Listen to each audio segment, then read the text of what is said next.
안녕하세요. 아들의 인생을 구해냈던 70대 남자입니다. 사실 정확히 말하자면 제 아들의 인생을 구한 건 다른 사람이었어요. 정말 제 인생에 어떠한 영향을 끼칠 거라고 전혀 생각지도 못했던 사람으로 인해 저는 아들의 인생을 뒤흔들 엄청난 진실을 알게 됐었거든요. 그땐 정말 사람의 인연이란 언제 어떻게 엮일지 모르는 거라는 생각이 들었죠. 정말 작은 호의에서 비롯됐던 그 당시 일에 대해 지금부터 이야기를 들려드릴게요. 저는 젊은 시절엔 정말 자린고비였습니다. 어떻게든 안 쓰며 돈을 모아 성공하고 집안을 일으키고 싶었거든요. 야, 효만아. 버스가 있는데 왜 맨날 2시간, 3시간이 넘게 걸어 다니니? 그 시간에 잠을 더 자, 잠을. 왜? 마누라가 돈 아끼라고 바가지라도 긁어? 그런 거 아니에요. 제가 가진 재산이라곤 이 건강한 몸뚱이 하나잖아요. 넘치는 체력 믿고 버스비라도 좀 아끼려고 그러죠. 저는 20대 시절 서울로 상경한 뒤 건설 현장을 돌아다니며 돈을 벌었는데요. 돈이 있어도 웬만하면 걸어서 출퇴근을 하곤 했습니다. 일을 하려면 먹어야 했기에 점심을 거르진 않았지만 그것도 웬만하면 대충 집에서 싸온 감자 같은 걸로 때우려고 했어요. 물론 그 시대엔 저 말고 다른 사람들도 많이 그렇게 아끼며 살긴 했었죠. 결혼한 뒤론 처자식을 보다 잘 먹여 살리고 싶다는 책임감까지 생겨 가족에겐 아니더라도 제 자신에게 쓰는 돈은 더 아끼며 살았던 것 같네요. 그렇게 열심히 아끼며 모은 돈과 악착같이 쌓았던 경험과 실력을 더해 저는 30대 초반에 작은 건축회사를 차렸습니다. 그렇게 아끼고 아끼더니 이젠 번듯한 회사 사장님이네요. 당신 멋져요. 나 혼자 힘으로 했나? 같이 아끼고 고생해준 당신 덕분에 내가 바깥일에만 더 집중할 수 있었던 거지. 아무것도 없는 날 믿고 시집 와줘서 고마워.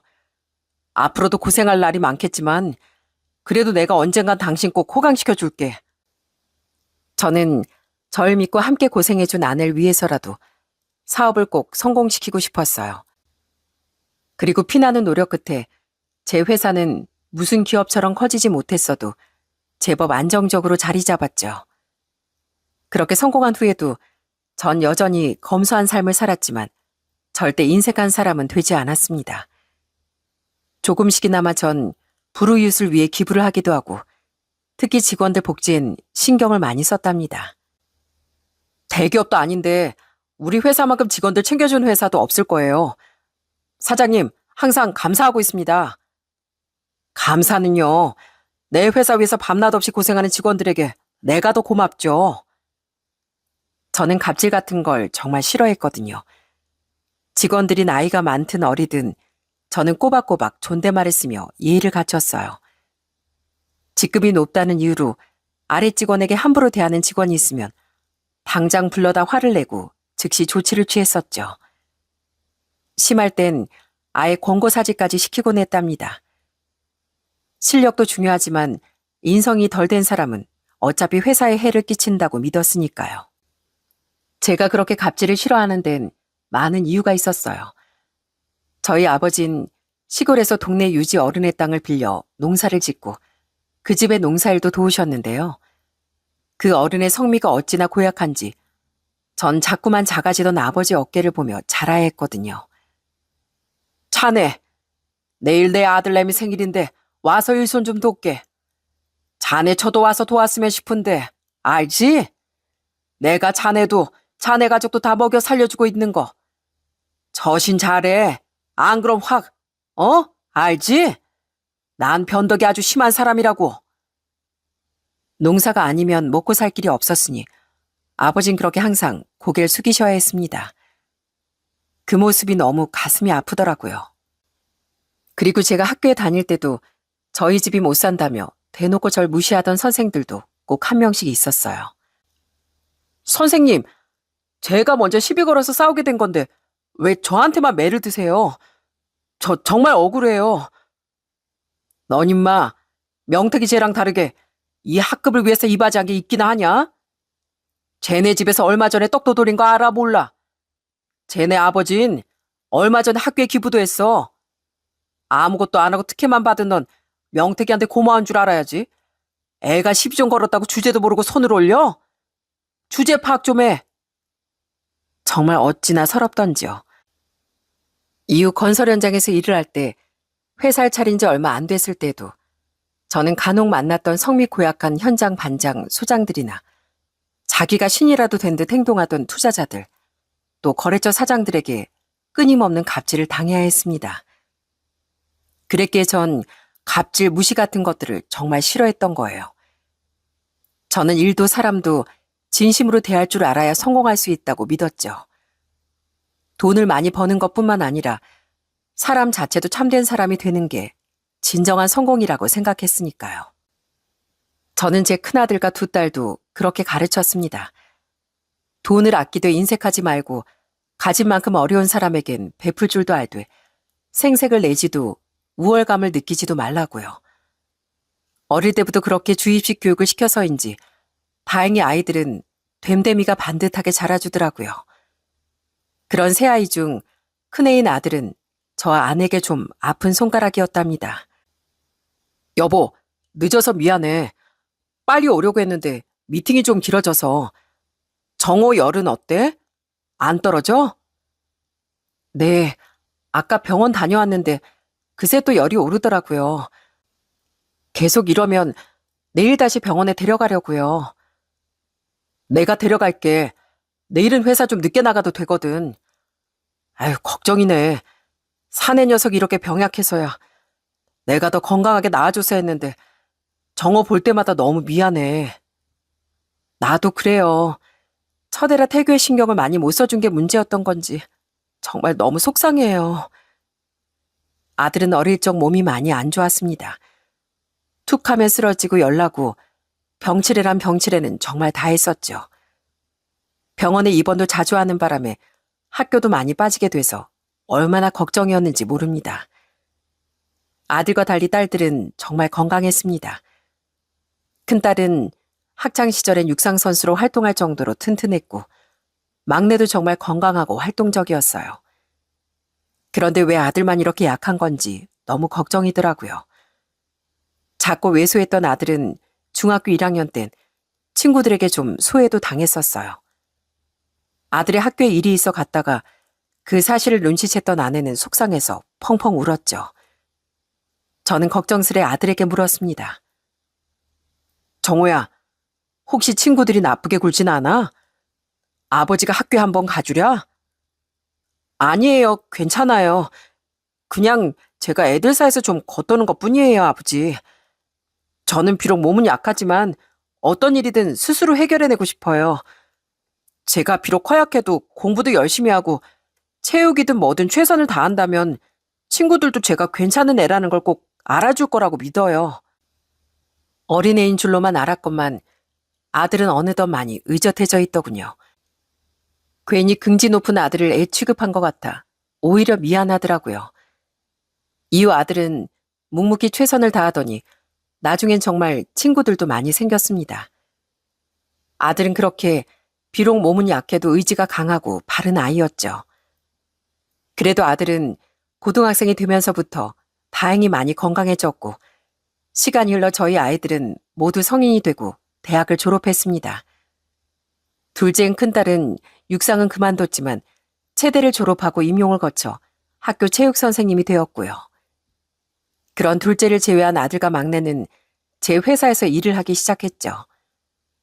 아들은 절 돕고 싶다며 건축을 전공했고 막내는 저희 회사에서 회계 일을 맡았어요.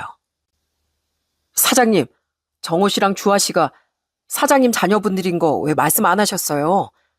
다들 뒤늦게 알고 깜짝 놀랐잖아요. 처음엔 아이들이 제 자식들이라는 걸 회사에 알리지도 않았습니다. 직원들이 불편해할까 봐서요. 결국 나중엔 이야기가 퍼지고 말았는데 그때도 직원들에게 확실하게 말을 해뒀죠. 내 자식들이라 더 엄격하게 지켜볼지언정 곱게 봐준 일은 없을 테니 혼낼 땐 확실하게 혼내고 전혀 눈치 볼 필요도 없습니다. 그런 일은 없겠지만 혹시라도 애들이 내 이름 팔아서 공경에서 빠져나가려고 하거나 의스댄다면 바로 혼쭐을 내주세요. 다행히 아이들은 요령 피우거나 하는 일도 없이 정말 열심히 일해 주었어요.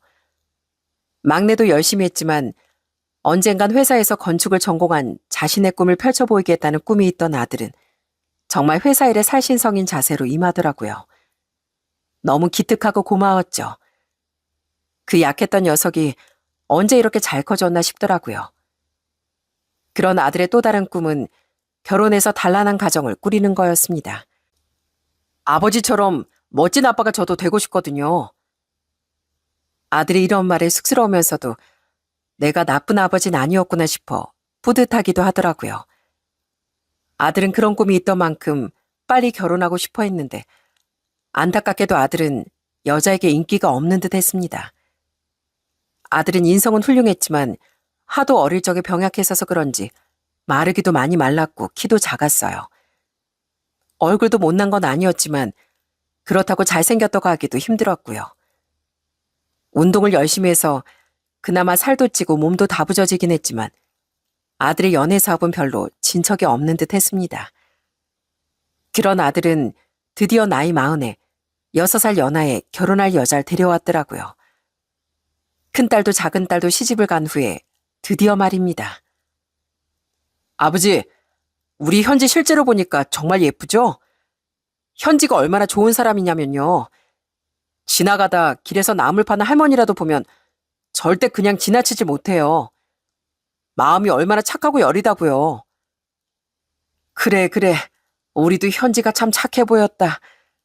근데 넌 그 애가 그렇게 좋니? 인사시키기 전부터도 그렇게 그 애 얘기를 집에 와서 하더니만 아까 보니까 네 눈에서 하트가 뿅뿅 나오더구나. 며느리도 아들을 좋아했지만 아들은 누가 봐도 며느리에게 홀딱 빠져 보이더군요. 솔직히 며느리 얼굴은 귀엽긴 해도 평범한 편이었는데 아내와 제가 봐도 정말 참하고 착해 보였어요. 그런 며느리의 가정사는 좀 복잡한 편이었어요. 며느리는 9살 때 부모님을 사고로 모두 잃은 뒤 고모의 집에서 자랐다고 했죠. 우린 상견례 자리에서 며느리의 고모 네의 분을 뵐 수 있었는데 그분들과 며느리의 사이는 그렇게 친해 보이진 않더라고요. 며느리의 고모와 고모부는 상견례 내내 예의를 차리긴 했어도 표정이 딱딱했고 며느리와도 살가운 대화는 별로 오가지 않더라고요.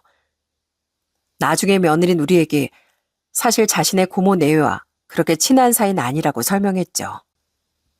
두 분이 절 키워주긴 하셨는데요. 제가 고모 오빠의 자식이니까 어쩔 수 없이 거둬줬다는 느낌이 강하긴 했어요. 그렇다고 저한테 뭘 못해주신 건 아니고요. 그냥 그 집에서 제 사촌 동생이랑 다르게 항상 손님처럼 좀 겉도는 느낌이 있었달까요? 그래서 사실 저 결혼하게 돼서 너무 좋아요. 고모네 가족이랑 다르게 저한테도 이젠 진짜 가족이 생기는 거니까요. 이런 이야기를 들으니 며느리가 참 딱하게 느껴지더군요. 친자식이 아니니 어쩔 수 없는 일인가 싶었지만 그래도 형제의 자식을 맡아서 키워준 것만으로도 저는 감사한 분들이라고 생각했습니다. 그래서 아이들이 결혼한 후에도 꼬박꼬박 아들을 통해 며느리의 고모댁에 명절 선물을 보냈답니다. 이젠 저와 아내가 며느리의 부모니, 며느리를 잘 키워준 은혜에 대한 보답을 하고 싶었던 거죠. 그런 것 외에도 우린 며느리에게 정말 잘해줬습니다. 딸들이 결혼할 때처럼 서울의 작은 아파트도 마련해줬고 어딜 가든 다른 자식들과 사이들보다 며느리를 먼저 생각했으니까요. 가족의 끈끈한 정을 잘 모르고 자랐다던 며느리가 너무 안타까웠거든요. 그래서 며느리가 그동안 받지 못했던 가족의 정을 더 쏟아주고 싶었어요. 아가, 너 신혼집이 회사에서 좀 멀다고 했지? 지하철도 2번이나 갈아타야 한다며? 이 시애비가 작은 경차 하나 사줄 테니까 타고 다녀. 네? 아니에요, 아버님. 경차라도 그게 얼만데요. 괜찮어. 우리 정우가 센스가 없어서 신혼집 위치를 제대로 못 잡은 거잖니? 네가 우리 정우 생각해서 우리 회사 가까이 신혼집 구한 거 다 안다. 그래서 내가 고마워서 그래. 저는 며느리에게 차도 하나 장만해 주었어요. 며느리가 자꾸 괜찮다고 사용해서 민망할까봐 아들 명의로 등록하는 걸로 타협을 봤죠. 착한 며느린 우리에게 뭘 요구한 적도 없었기에 아내와 전 알아서 며느리를 백화점에 데려가 옷도 신발도 사주곤 했어요. 솔직히 저희 자식들에겐 나쁜 버릇이 들까봐 그렇게 비싼 것들을 잘 사주지 않았었는데요. 며느리에겐 측은지심이 들어 그렇게라도 잘해주고 싶더라고요. 며느리 사랑은 시아버지라더니 새언니 좋겠어요. 그래도 우리가 늘 고마워하고 있는 거 아시죠? 저희 부모님도 새언니한테 잘해주시지만 새언니도 우리 엄마 아빠 집에 자주 찾아와서 잘해주잖아요. 어머님 아버님이 좋아서 자주 오는 거죠.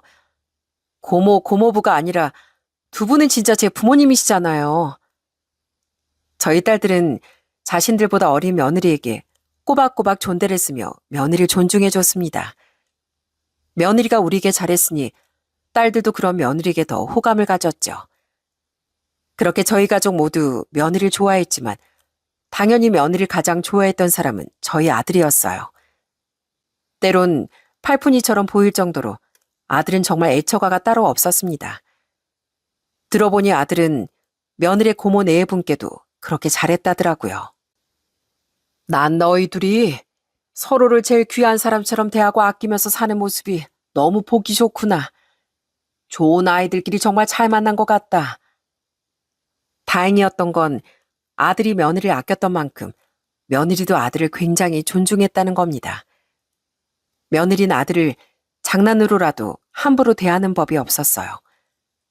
또 맛있는 반찬을 먹더라도 꼭 아들 밥 위에 먼저 올려주고 아들이 목이라도 말라 보이면 조용히 일어서서 먼저 물을 떠주더라고요. 그렇게 서로를 아끼고 좋아하던 아들과 며느리의 모습이 정말 보기 좋았죠. 그런 아들과 며느리는 결혼한 지 3년 만에 아들을 하나 낳았습니다. 애들이 얼마나 아이를 바라는지 알기에 너무 기뻤어요.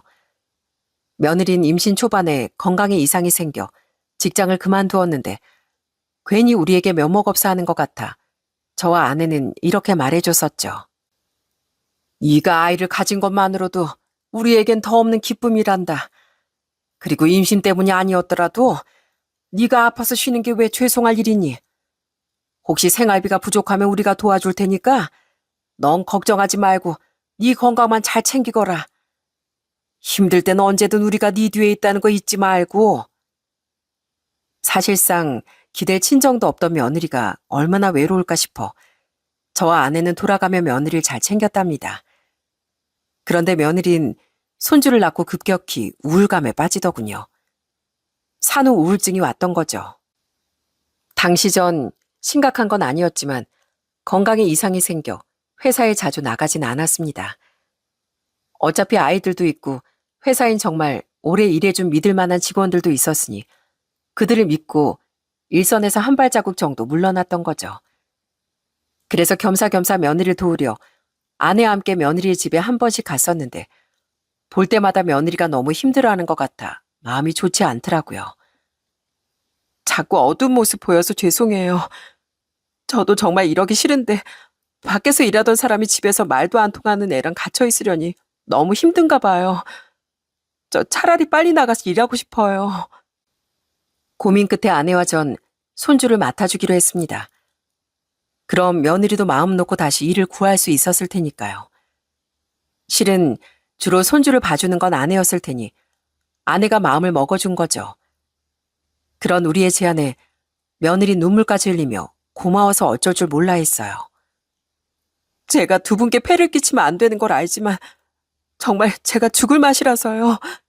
정말 감사합니다. 아들은 우리에게 수고비라도 주고 싶어 했지만 우린 끝까지 거절했습니다. 어차피 우리가 돈이 아쉬운 입장은 아니었으니까요. 그런데 신이 났던 며느린 생각보다 구직에 어려움을 겪더라고요. 아무래도 애가 있다 보니까 회사 측에서 달궈하지 않더라고요. 애가 있고 없고가 여자한테 영향을 너무 크게 미치는 것 같아요. 풀이 죽은 며느리의 모습에 마음이 좋지 않더군요. 그래서 전 고민 끝에 제법 괜찮은 곳에 위치했던 제 건물에 카페를 하나 차려보는 게 어떻겠냐고 제안했어요. 사실 전 노후 자금 목적으로 50대 후반쯤에 독하게 모으고 불렸던 재산을 투자해 4층짜리 작은 건물을 하나 샀었거든요. 마침 그곳 1층에 위치했던 카페가 개인 사정으로 재계약을 하지 않아 며느리에게 그런 제안을 했던 겁니다. 우리 건물이 위치도 나쁘지 않고 내가 월세도 잘 올리지 않아서 한번 들어오면 임차인들이 잘 안 나가는 곳이야. 이번에 어쩔 수 없이 재계약을 하지 않은 카페도 매출이 정말 잘 나왔다고 알고 있다. 너 대학 다닐 때부터 취업되기 전까지 카페 알바 오래 했었다며? 만약 네가 안다면 지금 그 사장이 권리금 싸게 받고 커피 머신 같은 것도 다 저렴하게 넘기겠다는구나. 내가 평소에 잘해주게 고마웠다면서 그 고마움에 그렇게 하겠대. 어떠냐? 네가 하겠다고 하면 내가 인테리어는 전부 한 번씩 싹 손봐주마. 해볼래? 정말요? 저 진짜 그래도 돼요? 저야 너무 좋죠. 정말 감사해요, 아버님. 제가 정말 아버님께 평생 이 은혜를 어떻게 다 갚죠? 며느린 사실 언젠간 카페를 한번 차려보고 싶었다며 정말 좋아하더라고요. 그렇게 며느린 제 건물에서 카페를 시작했어요. 바리스타 자격증도 정식으로 따면서요. 일을 시작한 며느린 하루가 다르게 표정이 밝아졌죠. 아버님 오셨어요? 오늘은 뭐로 드릴까요? 오늘은 커피 말고 캐모마일 티 하나 다오. 아휴, 귀한 건물주님께서 무슨 계산을 한다고 매번 그러세요.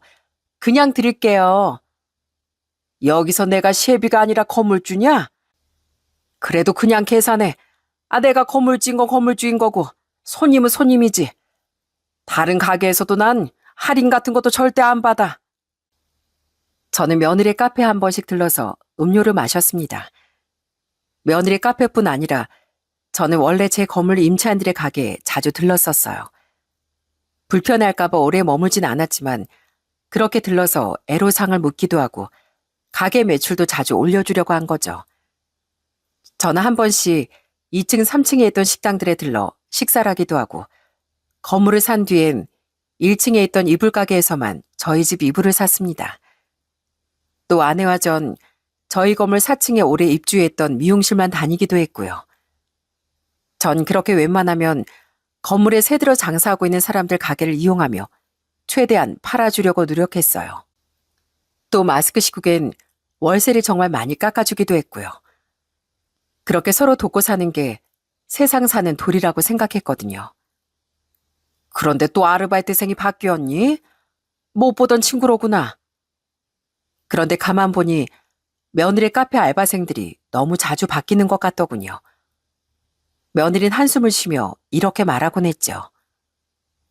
제가 잘해주려고 하긴 하는데요. 요즘 애들이 솔직히 끈기가 좀 없는 것 같아요. 여기가 위치가 좋아서 손님이 좀 꽤 있는 편이잖아요. 근데 힘들다고 금세 그만둬 버리더라고요. 하긴 직원도 아닌 알바생들이니 금방 그만두는 건 어쩔 수 없다고 생각해요. 그래?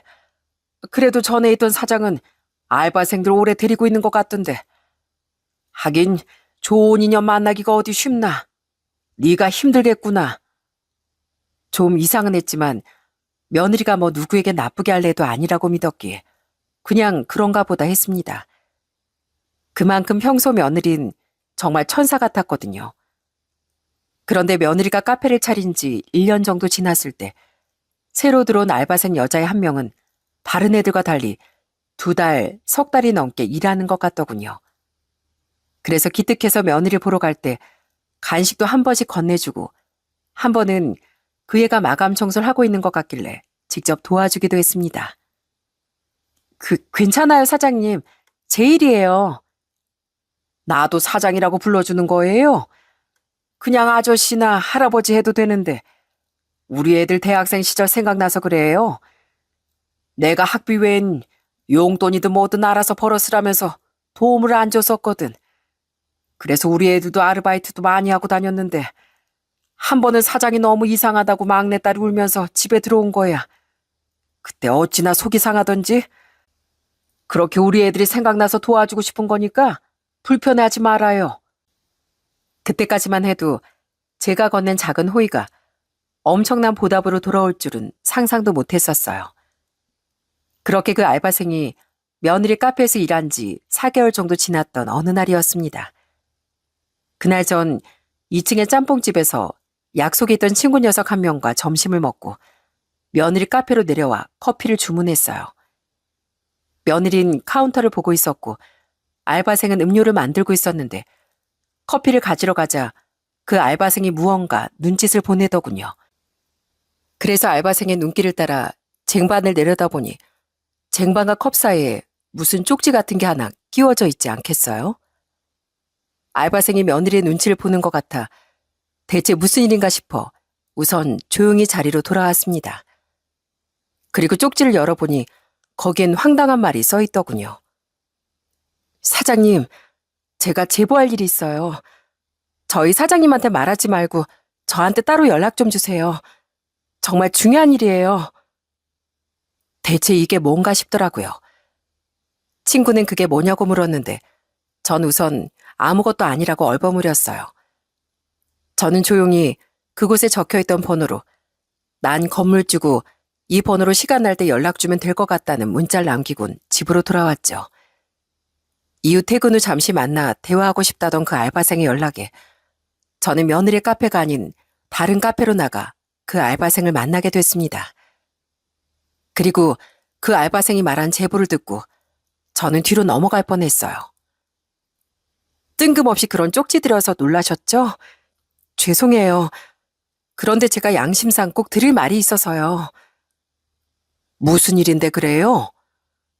그냥 단도직입적으로 말씀드릴게요. 저희 사장님이요. 2층에 짬뽕 가게 체인점 하나 있는 거 아시죠? 거기 사장님이랑 그렇고 그런 사이예요. 저번에 슬쩍 들어보니까 둘이 만난 지 벌써 반년이 넘었다고 하더라고요. 여기 제가 몰래 증거 사진도 찍어서 미리 인쇄도 해왔어요. 알바생은 제게 충격적인 사진 하나를 내밀더군요. 사진엔 카페 앞에서 며느리와 짬뽕집 사장이 누가 봐도 연인밖에 할 수 없는 다정한 스킨십을 하는 장면이 찍혀 있었고요. 바로 그날 제가 친구 녀석과 점심을 먹었던 바로 그 짬뽕집 사장과 며느린 정분이 난 사이였던 거죠. 그 사장은 며느리와 나이대가 비슷한 유부남이었는데 제가 갈 때마다 정말 사람 좋게 절 반겨주곤 하던 사람이었죠. 저는 너무 충격을 받아 말문까지 막혔습니다. 그런 제 표정을 살피며 알바생은 말을 이어갔어요. 놀라셨죠? 사장님이요. 사장님, 그러니까 아저씨 앞에서랑은 평소에 완전 다른 사람이에요. 알바생들한테 엄청 갑질하고 저렇게 뒤에서 몰래 바람 피우고 그런 주제 아저씨 앞에서만 천사인 척 아버님 하면서 가식 떠는데 어떻게 사람이 저렇게 추악할까 싶더라고요. 갑질이요? 네, 그것도 모르셨죠? 여기 알바생들 계속 바뀐 건 아시죠? 그거 다 사장님이 맨날 막말하고 신경질 부리고 뭐 하나 실수라도 하면 서러워서 눈물 터뜨릴 때까지 심하게 굴어서 그런 거예요. 저도 실제로 자주 듣고요. 하류 인생들이 하는 일이 다 그렇다는 둥, 너 같은 멍청인 대학 졸업하고 나서도 취업도 못하고 밑바닥 인생을 살 거라는 둥, 건물주 며느리인 자기랑 이런 데서 고작 알바나 하는 너랑은 급이 다르다는 둥, 진짜 서러운 말들이요. 그리고 사장님, 알바들 월급도 제대로 안 줘서 노동청에 신고도 2번이나 당했었대요. 이건 제가 여기 막 들어왔을 때 그만두려던 다른 알바생이 말해줬던 거예요. 알바생이 말해준 며느리의 실체는 반전 그 자체였습니다. 그러니까 그동안 알바생들은 며느리의 갑질 때문에 그만뒀던 거예요. 심지어 며느린 10분 지각했다고 1시간치 시급을 제외하기도 하고 실수로 컵을 깬 알바생의 월급에서 2만 원을 멋대로 빼고 주는 등 임금을 가지고도 못되게 굴었다고 하더라고요. 노동청에 신고를 당한 뒤엔 부당 지급한 임금을 제대로 주긴 줬지만 뒤에서 다른 알바생들에게 그렇게 욕을 했다네요. 그동안 다른 사람들은 더러워서 빨리 거길 때려치운 건데요. 저는 대학 학비 때문에 꾹 참고 넉 달이나 버틴 거예요. 저희 집은 가난한 시골 농가인데 저 혼자 서울의 상경에서 힘들게 지내고 있거든요. 그래도 너무 힘들어서 다른 알바를 구할까도 했었는데요. 뭐든 쉽게 그만둬 버릇하면 제 인생이 쭉 그렇게 될까 봐 오기가 생기더라고요. 그래서 우선 버티고 버텼는데 이젠 정말 못하겠어서 그만둔다고 말해버렸어요. 저 사실 오늘이 마지막 근무였어요. 내가 너무 부끄럽고 미안해서 말이 다 안 나오네요. 저희 사장님은 정말 끔찍하게 싫었는데요. 그래도 저 아저씨는 정말 좋은 분이라고 생각했어요. 아직 대학생인 저한테도 꼬박꼬박 존댓말 해주시고 친절을 베풀어 주시고 그래서 더 저희 사장님 실체를 폭로해야겠다고 생각했어요. 갑질도 갑질이지만 아저씨 같은 시아버지 덕에 편하게 살고 있으면서 바람을 피우는 건 정말 아닌 거잖아요. 그래서 그만두기 전에 이렇게 양심 고백하는 거예요. 정말 믿을 수가 없더라고요. 하지만 그 알바생이 증거로 몰래 녹음해뒀다던 음성 녹음까지 듣자 저는 현실을 받아들일 수밖에 없었죠. 여태 저와 아내가 알고 있던 며느리의 모습은 전부 가식이었던 겁니다. 바람도 바람이거니와 제가 제일 싫어하는 갑질을 제 며느리가 남들에게, 그것도 주로 어린 학생들에게 하고 있었다니 이렇게 부끄러울 수가 없었어요. 저는 그 알바생에게 고개 숙여 진심으로 사과했죠. 너무 충격적이지만 그래도 이렇게 진실을 알려줘서 정말 고마워요. 학생이 내 아들 인생을 구한 겁니다. 그리고 내가 집안 단속을 잘못해서 그런 서러운 일을 겪게 한 거 진심으로 미안합니다. 아니, 아저씨한테 사과드리러 간 건 아닌데. 원래 높은 자리에 있거나 나이가 들면 책임질 일도 많아지는 법이에요. 정말 미안합니다, 학생. 그렇게 학생과 우선 헤어진 전 당장 며느리와 아들을 집으로 불러들였어요. 그리곤 그 알바생에게 받았던 며느리 외도 증거 사진을 며느리의 얼굴에 집어던져 버렸어요. 아버님, 이걸 어디서... 지금 그게 중요하냐? 내가 네 가게를 얼마나 자주 가는데 겁도 없이 내 건물에서 내 건물 임차인이랑 이따위 짓을 벌여? 내가 뭔가 이상해서 네 뒷조사 좀 해봤다. 너 내 건물에서 짬뽕집 하는 이놈이랑 만난 지 반년도 넘었더만, 어? 이미 제게 모든 이야기를 들었던 아내도 며느리를 차갑게 바라봤습니다. 며느린 얼굴이 파랗게 질린 채 덜덜 떨기 시작했어요. 충격을 받은 아들은 사진을 물끄러미 바라보더니 난생 처음 아주 거친 행동을 보이더라고요. 바로 며느리의 뺨을 세차게 올려붙인 거죠. 아! 여보. 여보라고 부르지도 마. 당신 이래서 친구들과 여행 간다, 친구 집에서 자고 온다면서 외박하고 번번이 술에 취해서 들어왔던 거였어? 내가 당신 요새 좀 이상하다고 했더니 당신 나한테 뭘 했어? 의처증이냐며. 그거 이혼 사유라고 길길이 날뛰었잖아. 뭔가 이상한 건 같았는데 그래도 설마 아니겠지 했어. 당신이 화가 나서 날 떠날까봐 더 추궁을 못하고 혼자 속을 끓였지만 그래도 난 의심하기보단 당신을 믿는 길을 택했어. 근데 당신을 그렇게 좋아했던 날 이렇게 상처 줘? 여보, 그게... 내 말 좀 들어봐. 듣긴 뭘 들어. 이 사진 한 장이 모든 걸 말해주고 있는데. 아버지가 이미 다 알아보셨다잖아. 우리 부모님이 당신한테 얼마나 잘해주셨는데 다른 데도 아닌 우리 아버지 건물에서 이딴 짓을 할 수가 있어? 어떻게 우리 아버지 얼굴에 이렇게 먹칠을 해? 당신 오늘 집에 가자마자 짐 싸서 나가. 알았어? 이혼당할 각오는 제대로 하고 이딴 짓 벌인 거지? 아들의 울분에 찬 말을 들어보니 이미 며느린 낌새가 있었던 모양이었어요. 하지만 아들은 끝까지 며느리를 믿고 싶어 했던 겁니다.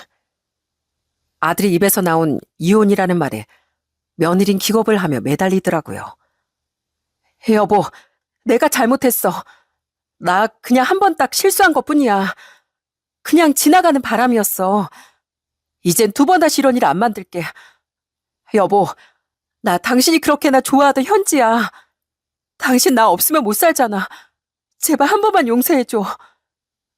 아니, 봐줄 일이 따로 있지. 난 당신 절대로 용서 못해. 당신은 당신 너무 좋아했던 내 마음을 이용해서 뽑아먹을 건 다 뽑아먹고 뒤에선 이렇게 날 우롱한 쓰레기야. 내가 당신을 그렇게 좋아한 걸 다 알고 있었으면 그런 내 마음에 적어도 빗을 꽂지 말았어야지. 난 당신이랑 바로 이혼할 거고 우리 애 얼굴도 못 보고 살 줄 알아. 그러니까 당장 우리 부모님 해주신 집에서 나가고 우리 아버지가 사주신 차도 다 두고 가. 알았어? 아들은 냉정하게 며느리의 간절한 손을 뿌리쳤습니다. 그러자 다급해졌는지 며느린 저와 아내에게까지 엉엉 울며 매달리더라고요. 어머님, 아버님, 제가 사랑이 고파서 그랬어요. 아시잖아요. 저 가족 사랑 제대로 못 받고 자란 거.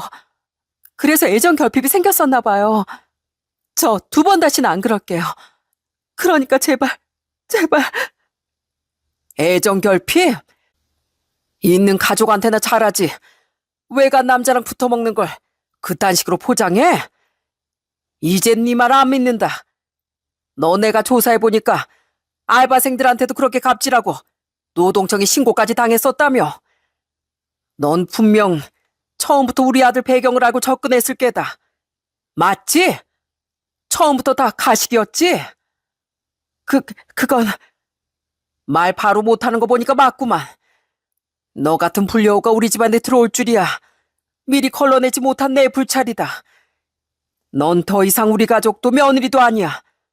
2번 다시 우리 집안에 발보 붙일 줄 알아. 아내도 절 거들며 며느리를 경멸스럽게 노려보더군요. 아들은 이런 꼴을 보여 죄송하다며 며느리를 끌고 나갔습니다. 그날 아들은 집으로 돌아가 며느리를 당장 쫓아냈다고 하더라고요. 그리고 다음날 집을 부동산에 내놨다며 손주의 짐까지 싸서 저희 집으로 왔더라고요. 도저히 그 집에선 계속 못 살 것 같아서요. 죄송해요. 다른 집 구할 때까지만 있게 해주세요. 아이 됐다. 방이 이렇게 남는데 왜 네가 집을 나가? 어차피 애도 우리가 봐주고 있었으니 그냥 여기 살거라. 그게 우리도 마음이 편하겠어. 감사해요. 저요. 진짜 배신감이 너무 커요. 애엄만 철저히 자기를 좋아하는 절 이용만 했던 거잖아요. 사실 그동안요. 집사람 저 정말 막대했어요. 다른 가족들 앞에선 저한테 잘하는 척했지만 언제부턴가 집에선 절 야야 하면서 무시하고 집안일도 손도 안 대고 다 저더러 하라고 하더라고요. 전 집사람이 절 떠날까봐 어디 말도 못하고 그냥 살았는데 제가 바보였어요. 그 사람이 절 존중하지 않는다는 걸 깨달았을 때 이 결혼은 진짜 끝이 났던 거예요. 그동안 몰랐던 진실을 들어보니 정말 억장이 무너지더라고요. 우리가 그렇게 철저히 속고 있었다니 정말 기가 막히더라고요. 그리고 아들은 며느리의 바람을 알게 된 지 이틀 뒤 며느리의 고모에게 전화를 받았습니다. 저도 옆에 있었기에 통화 내용을 대충 들을 수 있었죠. 그때 우린 몰랐던 며느리의 남은 실체마저 전부 알게 됐어요. 강서방, 다 들었네. 현지가 바람 피워서 이혼하기로 했다며? 집에서 쫓겨나서 갈 곳이 없다고 어제 우리 집에 왔더라고. 자네가 우리한테 얼마나 잘해줬는데 정말 면목이 없네. 미안하네. 며느리의 고모는 그 기가 찬 이야기를 듣고 며느리를 받아주지 않았다고 합니다. 그러면서 저희 아들에게 며느리의 과거에 대해 털어놓더라고요. 사실 난 항상 자네한테 미안했어. 난 현재 실체를 알고 있었으니까. 그 애 고등학교 다닐 때 친구를 못 사게 굴고 술 담배도 하고 사고란 사고는 다치던 문제아였네. 어디 그뿐인가. 도벽도 심해서 나랑 내 남편 지갑에 있는 돈도 허구한 날 훔쳐가고 우리 딸 용돈마저 훔쳐가곤 했어. 나중에 성인이 돼서도 우리한테 키워준 은혜를 갚기는커녕 돈 좀 달라, 조카는 자식도 아니냐 하면서 얼마나 진상을 피우던지 원. 그래도 내 오빠의 자식이니 내치지 못했네만 정말 우리 가족은 걔한테 학을 뗐었네. 말도 안 돼. 대체 그 사람 어디서부터가 진짜고 거짓이었던 거예요? 아휴, 그래서 자네에게 늘 미안했던 거야. 그런데 그렇게 우리에게도 현지한테도 잘했던 자네를 두고 바람을 피웠다는 얘기를 들으니까 정말 걔가 사람으로도 안 보였네. 그래서 너 같은 건 더는 감당이 안 되니까 2번 다시 찾아오지도 말고 그냥 아이 연을 끈자고 쫓아내버렸지. 충격적인 며느리 실체를 털어놓은 며느리의 고모는 아들에게 다시 한번 사과라고 전화를 끊었습니다.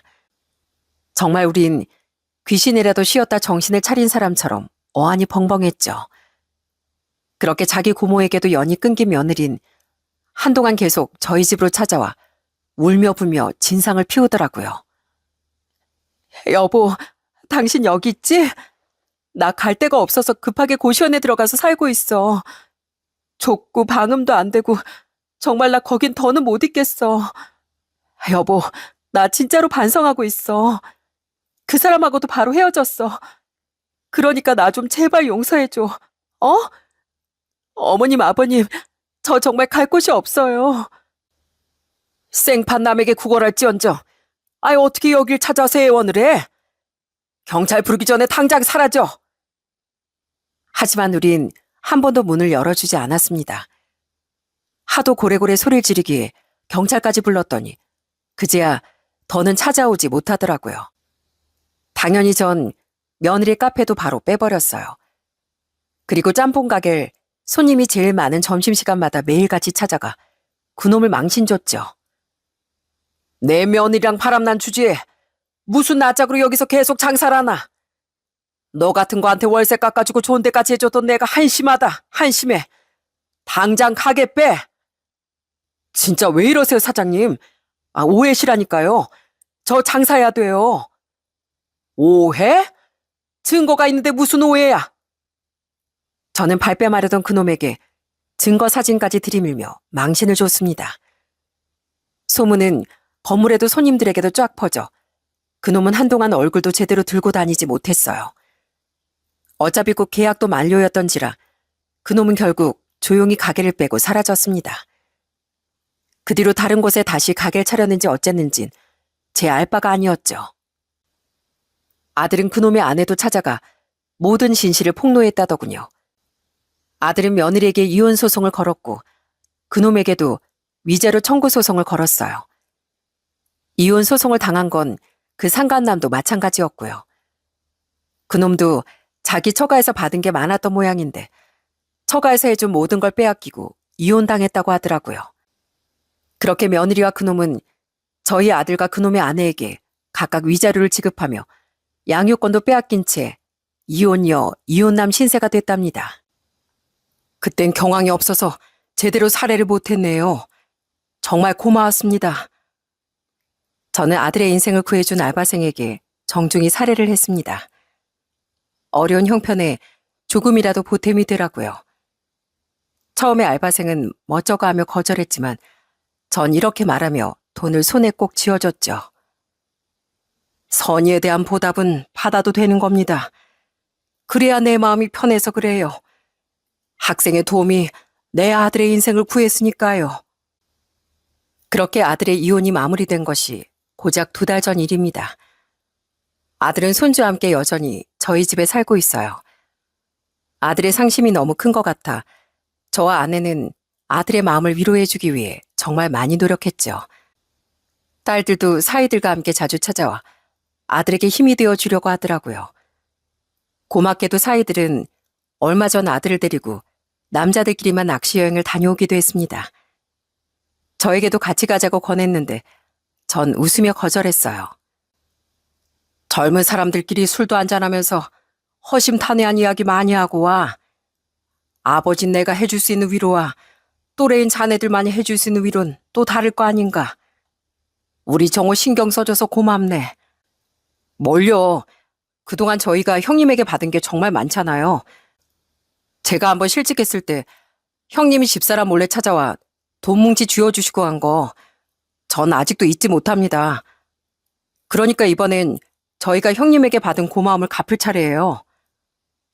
그렇게 사이들과 다녀온 여행이 아들에겐 꽤 좋은 시간이었나 보더라고요. 그 뒤로 아들의 표정은 전보다 많이 밝아졌거든요. 그리고 바로 며칠 전 아들은 제게 이런 말을 하더라고요. 생각해보면 40여 년의 제 인생 중에 결혼 생활은 고작 몇 년뿐이었잖아요. 근데 고작 그 결혼 하나 실패했다고 인생이 망한 것처럼 망연자실해 있는 게 너무 손해인 것 같더라고요. 그러냐? 아주 긍정적인 생각을 했구나. 네, 처음부터 절 우습게 봤던 그런 여자 때문에 침울함에 빠져서 시간 낭비하는 일 이제 저도 그만하려고요. 이만하면 충분히 여자 잘못 본 일에 대한 대가는 다 치렀죠, 뭐. 그러니까 이젠 우리 아들만 보면서 저 전처럼 열심히 일하면서 살려고요. 비록 남편으로선 실패했지만 아빠로선 꼭 성공하고 싶거든요. 제가 아버지를 존경하면서 자랐던 것처럼 저희 아들도 꼭 그렇게 자랐으면 좋겠어요. 아버지께도 어머니께도 늘 죄송하고 감사해하고 있어요. 그러니까 최소한 두 분이 제 걱정하실 일은 없게 저 다시 힘낼게요. 지켜봐 주세요, 아버지. 이 녀석이 때론 길을 헤맸더라도 인생을 잘 걸어나가고 있구나 하는 생각이 들더라고요. 아내에게도 이야기를 해주었더니 다행인 듯 웃으며 이런 말을 하더라고요. 우리가 애 몸은 좀 약하게 세상에 내놨어도 내실은 튼튼하게 키워냈네요. 다행이에요. 아들은 이렇게 비록 아픔을 겪긴 했어도 다시 씩씩하게 일어섰습니다. 저와 아내는 부모로서 그런 아들의 인생을 묵묵히 응원해 주려고요. 너무 일찍 엄마를 잃게 된 손주를 잘 돌봐주면서요. 전 며느린 들리는 얘기론 어디 원룸을 하나 구해 살며 카페 사장이던 경력을 살려 한 카페 직원으로 일하고 있다더군요.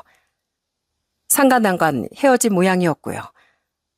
그렇게 돈을 벌어 손주 양육비를 보내고 있는데 잘 지내는지 어쩌고 있는진 잘 모르겠습니다. 관심도 없고 뭐 별로 알고 싶지도 않거든요. 다만 한 번쯤은 자신처럼 갑질 않은 사장을 제대로 만나 역지사지 호되게 당했으면 합니다. 그렇게라도 서러움을 삼키며 일했을 알바생들의 아픔을 겪어봤으면 싶네요. 그리고 언젠간 제 아들의 마음에 상처를 낸 일에 대해서도 똑같은 일을 당해 피눈물을 흘렸으면 합니다. 어름스럽지 못한 생각이지만 부모로서 아직도 아들의 상처만 떠올리면 이가 바득바득 갈리거든요. 여러분 잘 아시겠지만 행동은 그 사람의 수준을 나타내는 마음의 거울입니다. 내가 남보다 가진 게 좀 많다는 이유 하나로 다른 사람의 마음을 우롱하고 짓밟는다면 그만큼 나 자신이 흉측해지는 거라고 생각해요. 가식으로 처음에야 그런 흉측함을 잘 포장할 수 있겠지만 그 얇은 포장지가 사람의 본질을 얼마나 오래 가려줄 수 있겠습니까? 전 며느리는 그런 의미에서 참 흉측한 아이였습니다. 자신을 더 좋아하던 제 아들의 마음을 짓밟고 우롱하고 한푼이 간절한 어린 알바생들의 마음을 아무렇게나 구겨버렸으니까요. 게다가 자신을 키워준 고모 내외와 자신에게 그렇게 잘해줬던 저와 아내에 대한 고마움도 전혀 몰랐으니 전 며느린 그 추악한 실체에 걸맞은 비참한 결말을 맞이하게 된 거라고 생각해요. 타인도 나 자신을 대하듯 배려할 줄 알아야 내 인생도 존중받을 수 있는 법입니다. 그러니 많은 사람들이 그 사실을 잊지 말고 흉측하기보단 아름답게 자신의 내면을 가꾸는 것에 가치를 두며 살아갔으면 싶습니다. 그럼 전 여기서 이만 제 이야기를 마쳐보려고 해요. 제 이야기를 끝까지 들어주신 여러분께 늘 좋은 일이 함께 하시길 바랍니다. 들어주셔서 감사합니다.